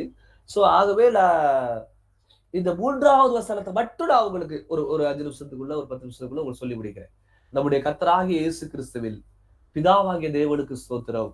அவர் கிறிஸ்துவுக்குள் உள்ளதங்களில் ஆவிக்குரிய சகல ஆசீர்வாதத்தினாலும் நம்மை ஆசீர்வதித்திருக்கிறார். ஆவிக்குரிய சகல ஆசீர்வாதத்தினாலும் நம்மை ஆசீர்வதித்திருக்கிறார். இதுல ஒரு பிரச்சனை இருக்கிறத பாத்தீங்களா? இந்த வசனத்தை பாருங்களேன். நம்முடைய கர்த்தராகிய இயேசு கிறிஸ்துவில் பிதாவாகிய தேவனுக்கு, கர்த்தராகிய இயேசு கிறிஸ்து, கர்த்தருக்கு எப்படி பிதா இருக்க முடியும்? இயேசு கிறிஸ்து கர்த்தர். தேவனுடைய குமாரனாகிய இயேசு கிறிஸ்துவின் பிதாவாகிய தேவன் சொன்னா அது கரெக்ட். அது திருத்துவத்தை பெரிதாக இளவடுவதில்லை, முரண்படுத்துவதில்லை. ஆனால் இயேசு கிறிஸ்து கர்த்தருக்கு பிதா கிடையவே கிடையாது. கர்த்தர் யாவே யார் என்று கேட்டால் அது பிதா, குமாரன், பரிசுத்த ஆவியாக மூவரும் இணைந்தது யாவே. யாவேக்கு ஒருவர் பிதாவாக எழ முடியாது, இருக்க முடியாது. ஆகவே இந்த எபேசியர் 1ஆம் அதிகாரத்துடைய 1வது வசனத்தை வேத ஆராய்ச்சியர்கள் பயங்கரமாக ஆய்வு செய்வது வழக்கம். ஏனென்றால் இந்த அதிகாரத்துல இன்னொரு வசனத்துல கூட இப்படிப்பட்டதான ஒரு வார்த்தை இருக்கிறது. என்னது? கர்த்தராகிய இயேசு கிறிஸ்துவின் பிதாவாகிய தேவன் என்று. அப்ப இப்பதான் இந்த எழுதப்படுகிற அந்த முறையை புரிந்து கொள்ள வேண்டும். பழைய ஏற்பாட்டுல கர்த்தர்கிறதான வார்த்தை எங்கெல்லாம் வருகிறதோ அங்கெல்லாம் நேரடியாக உடன்படிக்கையில் தேவன் என்றதான அர்த்தத்துல யாவேங்கிறதான வார்த்தை பயன்படுத்தப்படுகிறது. அழுத்தமாகவே யாவே. பழைய ஏற்பாட்டுல அதை கொஞ்சம் டார்க்கா கொடுத்திருப்பாங்க அல்லவா? சோ கர்த்தர் என்பது யாவேங்கிறதான அர்த்தத்துல வருது. அதே அர்த்தத்திற்கு இணையாகத்தான் புதிய ஏற்பாட்டிலையும் கர்த்தர்கிறதான வார்த்தை வந்தாலும் கூட, இந்த புதிய ஏற்பாட்டுல கர்த்தர்கிறதான வார்த்தை நம்மை ஆளுகை செய்யக்கூடியவர் அப்படிங்கிறதால ஒரு அழுத்தத்தை கொடுக்கக்கூடியது. யாவேங்கிற உடன்படிக்கை வார்த்தைக்கு இணையானது அல்ல. மாறாக இதுவும் இறைத்தன்மை வார்த்தை தான். எப்படிலாம் அவர் ஆளுகை செய்கிறார் என்றால் என்ன அர்த்தம்? நம்மை படைக்கிறார், பாதுகாக்கிறார், ஆளுகை செய்கிறார், நியாயம் தீர்க்கக்கூடியவராகவும் இருக்கிறார். அது இறைத்தன்மைக்கு இணையானதுதான். ஆனா யாவேங்கிற வார்த்தையை விட அது சற்று குறைவானதுதான். ஏனென்றால் யாவேக்கு பிதா இல்ல. யாவே தேவன் பிதா, குமாரன், பரிசுத்த ஆவியானவராக இருக்கிறார். நீங்க அந்த உண்மையை நீங்க புரிஞ்சு கொள்வது திரித்துவம்ங்கிறதால உண்மை என்பது யாவேங்கிற ஒரே தேவன் 3 நபர்களாக பிதா, குமாரன், பரிசுத்த ஆவியானவராக இருக்கிறார். பிதாதான் யாவேங்கிறது கூட நிறைய பேர் நினைச்சுக்கிறாங்க. அது தப்பு. அதாவது பிதாவும் யாவே, குமாரனும் யாவே, பரிசுத்த ஆவியானவர் யாவே தேவன் தான். ஆனால் நாம் யாவேக்கு ஒரு பிதா இருக்கிறதாக நீங்க நினைச்சுக்க கூடாது. குமாரனாகிய இயேசு கிறிஸ்துவுக்கு ஒரு பிதா இருக்கிறார். யாவே என்பதில் பிதா, குமாரன், பரிசுத்த ஆவியானவர் மூவரும் இருக்கிறார். அப்ப இந்த இடத்துல இந்த கர்த்தராகிய இயேசு கிறிஸ்து பிதா அப்படின்னு சொல்லும்போது சில வேத ஆராய்ச்சியாளர்கள் என்ன சொல்றாங்கன்னா, இந்த இடத்துல கர்த்தர் என்பது நம்மை ஆளுகை செய்யக்கூடிய இறைத்தன்மை வார்த்தை தான் இருந்தாலும் ஆளுகை செய்யக்கூடியவர். ஏனென்றால் இந்த நிருபமே அதைத்தான் பேசுகிறது. நம்மை ஆளுகை செய்யக்கூடிய கர்த்தராகிய இயேசு கிறிஸ்து பிதாவாகிய தேவனுக்கு ஸ்தோத்திரம். நம்மை ஆசீர்வதிக்கக்கூடிய, நம்மை மீட்கக்கூடிய, நம்மை வழிநடத்தக்கூடிய இயேசு கிறிஸ்துவின் பிதாவாகி, அதுதான் இந்த இடத்துல நம்முடைய கர்த்தராகிய இயேசு கிறிஸ்து என்றால் மீட்கக்கூடியவராக, அவரே நம்முடைய இரட்சகராக இருக்கிறார். அவருடைய பிதாவாகிய தேவனுக்கு ஸ்தோத்திரம் என்றதான அர்த்தத்தில் நாம் இதை புரிந்து கொள்ள வேண்டும். இல்லை என்றால் நாம் ஏதோ இயேசு கிறிஸ்துவுக்கு தேவன்கிறதால, அந்த யாவேங்கிறதால இயேசு கிறிஸ்துவாகிய தேவனுக்கு பிதாங்கிறதால ஒரு சில தவறான புரிதலுக்குள்ளாக வருவதற்கு என்ன இருக்கிறது? வாய்ப்பு இருக்கிறது. இந்த மூலமொழியில இந்த வசனத்துல இந்த இயேசு கிறிஸ்து பிதாவாகிய தேவனுக்கு ஸ்தோத்திரம்ங்கிறதான வார்த்தை கூட இல்ல அப்படின்னு வந்து சொல்றாங்க. இந்த ஸ்தோத்திரம் என்பது கூட இந்த இல்லைங்கிறதுதான் லாப நன்றின்னு சொல்றோம். அது போல இல்ல, வாழ்த்துங்கள் அல்லது ஆசீர்வதிகள் என்று மூலமொழியில இருக்கிறது. அதாவது நம்முடைய கர்த்தராகிய இயேசு கிறிஸ்துவின் பிதாவாகிய தேவனை ஆசீர்வதியுங்கள், வாழ்த்துங்கள் அப்படின்னு வருதான். இந்த ஸ்தோத்திரம்னா புகழுங்கள். ஆனா துதிகள், வாழ்த்துகள், அவளது ஆசீர்வதிகள்ங்கிற மாதிரி சில ஆங்கில மொழிபெயர்ப்புகள் நீங்க அப்படி வருது. நீங்க அதை பார்த்தீங்கன்னா கூட தெரியும். அது அப்படி எப்படியா மொழிபெயர்க்கிறது? கடவுளை நாம எல்லாம் ஆசீர்வதிக்க முடியும் அப்படின்னு கேட்டா, நம்ம நிச்சயமா கடவுளை ஆசீர்வதிக்க முடியாது. ஆனா கடவுளை நம்மால் வாழ்த்த முடியும், கடவுளை நம்மால் மகிமைப்படுத்த முடியும். அந்த அர்த்தத்துல வருது. ஏன் அப்படின்னா கடவுள் நம்மை ஆசீர்வதித்திருக்கிறார். பில்லாரி சொல்லக்கூடிய அல்லவா, உள்ளதமான ஆவிக்குரிய ஆசீர்வாதம் நம்மை ஆசீர்வதிக்கிறார். ஆகவே நம்மை ஆளுகை செய்கிற இயேசு கிறிஸ்துடைய பிதாவாகிய தேவனை துதிகள், வாழ்த்துகள் அப்படிங்கிறதான அர்த்தத்துல புரிஞ்சுக்கணும். கடவுளை வகைப்படுத்துங்கள், கடவுளை நாம் வாழ்த்துகிறோம். இவள் நம்ம சபை கூடி வருவது கூட கடவுளிடத்திலிருந்து நாம் பெற்றுக்கொண்ட மீட்பு, கடவுளிடத்திலிருந்து பெற்றுக்கொண்டதான வழிநடத்தல், கடவுளிடத்திலிருந்து பெற்றுக்கொண்டதான ஆசீர்வாதங்களை எள்ளி நாம் கடவுளை வாழ்த்தக்கூடியவர்களாக, மகிமைப்படுத்தக்கூடியவர்களாக நாம் என்ன பண்ணுகிறோம்? மாறக்கூடியவர்களாக நாம் என்ன பண்ணுகிறோம்? காணப்படுகிறோம். சோ ஆகவே இந்த வசனம் கடவுளை வாழ்த்துங்கள், கடவுளை ஆசீர்வதிகள் என்றுதான் அந்த முதல் பகுதி வருகிறது. அதனுடைய பின்பாக இருக்கிறதான பகுதி உள்ளதங்களிலே ஆவிக்குரிய சகல ஆசீர்வாதத்தினாலும் நம்மை ஆசீர்வதித்திருக்கிறார். மிகவும் தவறுதலாக புரிந்திருக்கிற ஒரு வசனத்துல இதுவும் ஒன்று. நிறைய பேர் என்ன நினைக்கிறாங்க, பழைய ஏற்பாட்டுல பாருங்க இது சரீர பிரகாரமான ஆசீர்வாதம், ஆனா புதிய ஏற்பாட்டுல ஆவிக்குரிய சகல ஆசீர்வாதத்தினால் நம்மை ஆசீர்வதித்திருக்கிறார். நமக்கு புதிய ஏற்பாட்டுல சரீர பிரகாரமான ஆசீர்வாதத்தை கடவுள் முன்னிலைப்படுத்தவில்லை என்பதற்கு இந்த வசனத்தை சுட்டி காண்பிப்பது வழக்கம். அது மட்டுமல்ல, செழிப்பு பிரசங்கியாரெல்லாம் என்ன சொல்றாங்க, நீ முதல் நம்பு, உன்கிட்ட உள்ளதனுடைய சகல ஆசீர்வாதம் உன்கிட்ட இருக்குது. யோசிச்சு பாருங்க, நம்ம கிட்ட ஆவிக்குரிய சகல வரங்களும் இருக்குதா? ஆவிக்குரிய ஆசீர்வாதத்தில் ஒன்றுதான் ஆவிக்குரிய வரங்கள். ஆவிக்குரிய வரங்கள் அனைத்து நம்ம இருக்குதா? அல்லது ஆவிக்குரிய சகல ஆசீர்வாதம் சொன்ன உடனே தேவ சித்தத்தை அறிவது எல்லாம் நீங்க ஸ்பிரிச்சுவலா எல்லாம் பிளஸிங் நம்புறீங்களோ, அதாவது எல்லா பாவத்தை மேற்கொள்ளக்கூடிய பவர் இப்படி என்னென்ன நினைக்கிறீங்களோ அப்படி எல்லா ஆசீர்வாதமும் வெளிப்பாடை பெற்றுக் கொள்கிறது, தீர்க்க தரிசனங்களை பெற்றுக் கொள்கிறது. அப்படி இருந்தா நாம ஏக இப்படி இருக்கிறோம். அப்ப இங்க சொல்லுகிற ஆவிக்குரிய சகல ஆசீர்வாதத்தில் ஆளுங்கிறது இல்லைங்கிறது நமக்கு எல்லாம் இருக்கணும் தெரிஞ்சிருக்கும். அது மட்டும் இல்ல, உள்ளதங்களில் ஆவிக்குரிய சகல ஆசீர்வாதத்தினாலும் என்று சொல்லுகிற போது பரலோகத்தில் உள்ள ஆவிக்குரிய சகல ஆசீர்வாதங்களால் நம்மை ஆசீர்வதித்திருக்கிறார் என்று அநேகர் புரிந்து கொள்கிறோம். ஆனால் இது மூல மொழியிலே ஆங்கிலத்திலே அப்ஜெக்டிவா இருக்குது. அதாவது உள்ளதமான ஆவிக்குரிய சகல ஆசீர்வாதத்தினாலும் நம்மை ஆசீர்வதித்திருக்கிறார். இப்ப நீங்க பரிசுத்த ஆவியானுடைய சகல ஆசீர்வாதங்களை பெற்றிருக்கிறோம் அப்படிங்கிறதால மீனிங்ல இங்க அல்ல. பரலோகத்தில் இருக்கிறதால சகல ஆசீர்வாதத்தை இப்பயே பூமியில பெற்றிருக்கிறீங்க அப்படிங்கிற மாதிரிலாம் இல்ல. பரலோகத்தில் நமக்கு கல்லீர் இருக்காது, வேதனை இருக்காதுலாம் வேதம் சொல்லுது. அப்ப பரலோகத்தில் உள்ள ஆவிக்குரிய சகல ஆசீர்வாதத்தில் நம்ம ஆசீர்வதிச்சிருக்காருன்னா அந்த ஆசீர்வாதத்தில் நமக்கு அனுபவிக்கிறது இல்லையே.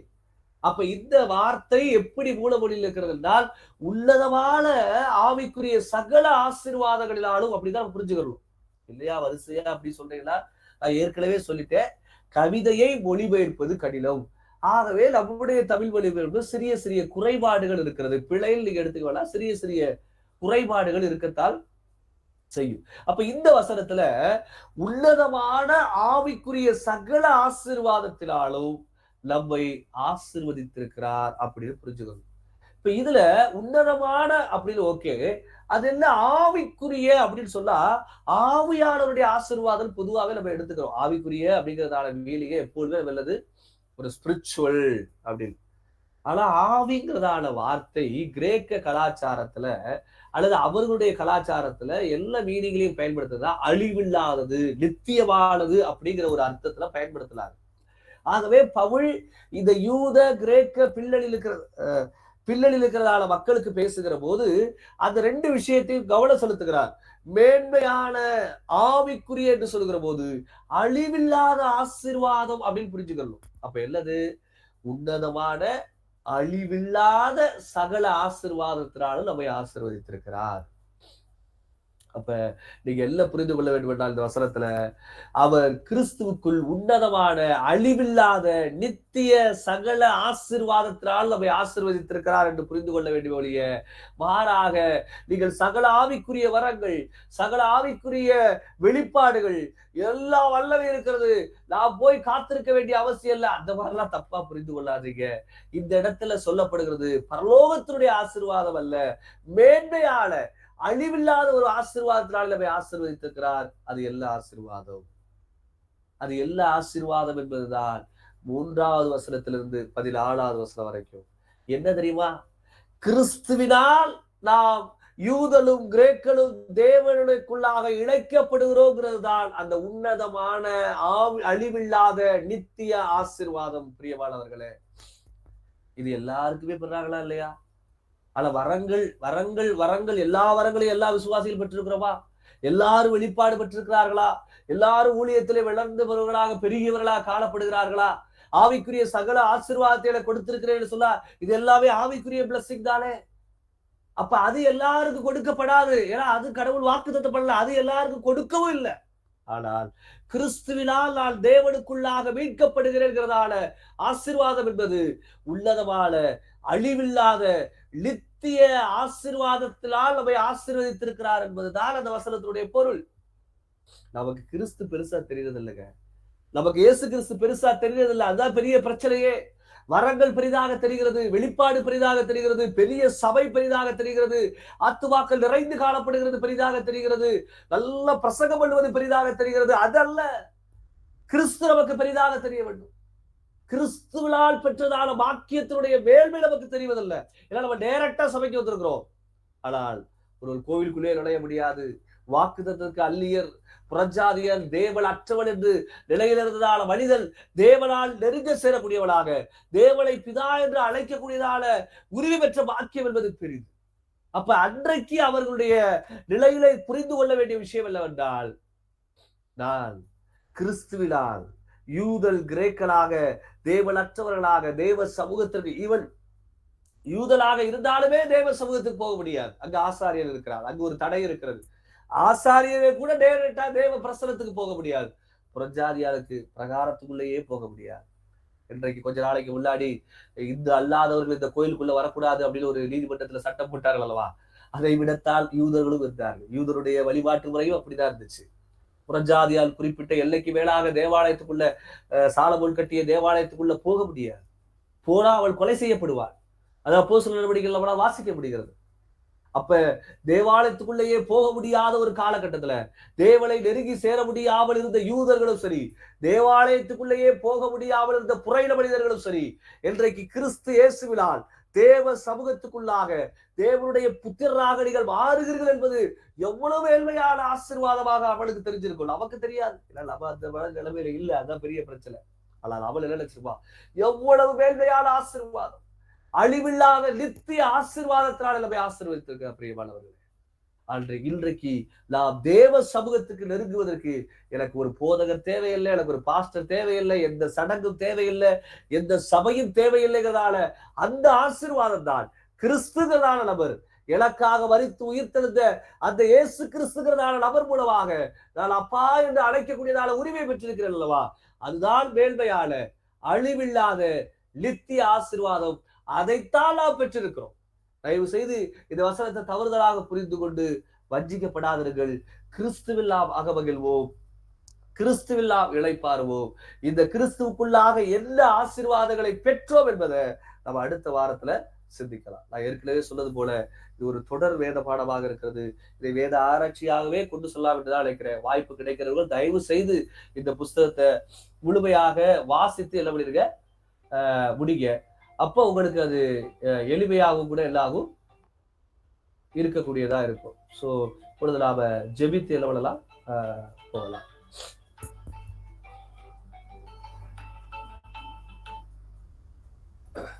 நாம் ஜெபிக்கலாம்.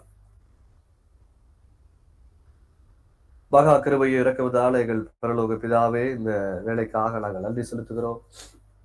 ஆண்டவரே, நாங்கள் வாசித்த வண்ணமாக எங்கள் ஆண்டவராக இயேசு கிறிஸ்து எங்களுக்கு கிடைக்கப்பட்டதான உன்னதமான அழிவில்லாத ஆசீர்வாதத்தினால் எங்களை ஆசீர்வதித்து தேவ சமூகத்துக்குள்ளாக நெருங்கி சேரக்கூடிய பாக்கியத்தை எங்களுக்கு தந்திருக்கிறேன். அதற்காக நாங்கள் நன்றி செலுத்துகிறோம். நாங்கள் அநேக நேரத்தில் ஆண்டவரை விசுவாசிகள் என்பதிலே கூட பெருமைப்படையவர்களாக, ரட்சிக்கப்படாத எங்களுடைய உறவுகள், ரட்சிக்கப்படாத எங்களுடைய நண்பர்களை பார்க்கிற போது சில நேரத்திலே அவர்களை நாங்கள் அசட்டைப்படுவர்களாக, அற்பமாக எண்ணக்கூடியவர்களாக நாங்கள் காணப்படுகிறோம். அப்போஸ்தலர்களான விஷயத்தையே தன்னை தாழ்மைப்படுத்துவதற்கு பயன்படுத்தியதான அந்த உணர்வோடு ஆண்டவரே நான் திருச்சபையில் காணப்பட, எங்களுடைய உறவுகளில் காணப்பட எங்களுக்கு உதவி செய்யும்படியாக நாங்கள் சிந்திக்கிறோம். திருச்சபை என்பது எங்களுடைய உறவுகள் கூடுகிற இடமல்ல ஆண்டவரே. கிறிஸ்துக்குள்ளாக நாங்கள் ஒருவருக்கொருவர் உறவுகளாக, கிறிஸ்துக்குள்ளாக ஒருவரை நேசிக்கக்கூடியதான ஒரு இடமாக எங்களுக்குள் உருவாகும்படியாக நாங்கள் சிந்திக்கிறோம். சபைக்கு ஆதாயத்திற்காகவோ சபையை சுரண்டுவதற்காகவோ அல்ல ஆண்டவரே. நாங்கள் சபைக்கு செல்வதனுடைய நோக்கம் சபைகளை கனப்படுத்துகிறது. சபையில் நான் பொறுப்பானதா இருக்கிறேன், சபையில் எனக்கு உயர்ந்த ஸ்தானங்கள் இருக்கிறதுங்கிறதால அந்த நயவஞ்சகமான எண்ணத்துக்குள்ளாக நான் சபைக்கு செல்கிறவளா இராதபடி ஆண்டவரே, கிறிஸ்துவுக்குள்ளாக வளர்வதற்கு, கிறிஸ்துவை வகைப்படுத்துவதற்கு, கிறிஸ்துவை அறிவிப்பதற்கு நேர்வாக, கிறிஸ்துவை மையப்படுத்தி நாங்கள் சபைக்கு செல்கிறவர்களாக இருக்க அந்த பொறுப்பை உணர்ந்து ஆண்டவரே, எங்களுடைய பொறுப்புகள், எங்களுடைய தலைமைத்துவம் யாவற்றிலும் ஆண்டவரே நாங்கள் பணிவிடை தலைமைத்துவத்தை காண்பிக்க எங்களுக்கு உதவி செய்வதாக நாங்கள் சொல்லிக்கிறோம். எங்களுடைய குடும்ப உறவுகளில் கூட ஆண்டவரே அதிகாரத்தை அல்ல, எங்களுடைய பணியாளனாய் தலைமைத்துவமாக இருக்க எங்களுக்கு உதவி செய்வதாக நாங்கள் சொல்லிக்கிறோம். நாங்கள் கற்றுக்கொண்டது போல ஆண்டவரே கிறிஸ்துக்குள்ளாக எங்களுக்கு பெற்றிருக்கிற இந்த ஆசீர்வாதத்தை எண்ணி நாங்கள் உண்மை வகைப்படுத்துகிறோம், உண்மை துதிக்கிறோம் தகப்பனே. எங்கள் கிறிஸ்து இல்லை என்றால் உம்முடைய சமூகத்தில் நெருங்கி சேருவதற்கு நாங்கள் தகுதியற்றவர்களாக, எந்த வாய்ப்பற்றவர்களாக நாங்கள் இருந்திருப்போம் தகப்பனே. இப்பொழுது உம்முடைய சமூகத்தில் சேரக்கூடிய பாக்கியத்தை எங்களுக்காக மரித்து உயிர்த்தெழுந்த எங்கள் ஆண்டவராக இயேசு கிறிஸ்து வழியாக எங்களுக்கு கொடுத்திருக்கிற அந்த மகத்துவத்திற்காக நாங்கள் நன்றி செலுத்துகிறோம். அதன் வழியாக நாங்கள் உண்மை துதித்து வகைப்படுத்துகிறோம். நாங்கள் தொடர்ந்து உமக்குள்ளாக வளர, கிறிஸ்துக்குள்ளாக பலப்பட எங்களை பலப்படுத்தும்படியாக ஒப்பு கொடுக்கிறோம். ஆண்டவர் இரட்சகருமா இருக்கிற இயேசு கிறிஸ்துவின் நாமத்தில் ஜெபிக்கிறோம் எங்கள் பரலோக பிதாவே, ஆமென்.